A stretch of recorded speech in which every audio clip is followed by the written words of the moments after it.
kada sam govorio da dolazi ovakva ekipa kao što je došla, nije bila kurtoazija, to se pokazalo.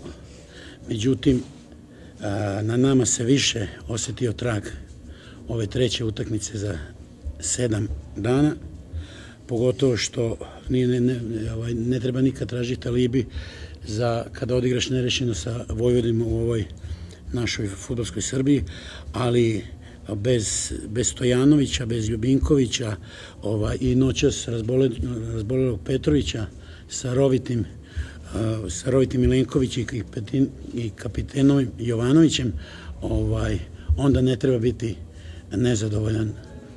Ja neću da kažem da sam nešto jako zadovoljan, jer smo imali 20 minuta igre gde smo i dali gol i mislim da nije to bio poklon gol, nego gol iz naše inicijative, želje, htenja i takvi kakvi smo bili. Mislim da smo bolje ušli u tu utakmicu, jednostavno to je i ta inicijativa i taj gol, kako kolega kaže, fore.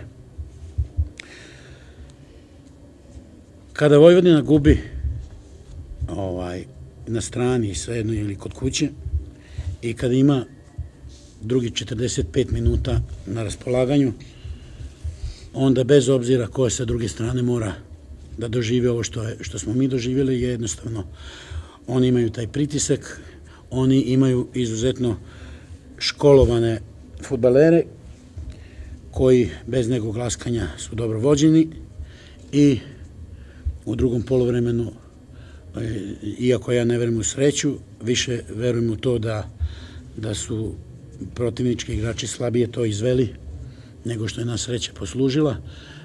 Mislim da smo ipak u ovom sastavu i pored ovake borbe zaslužili taj jedan bod.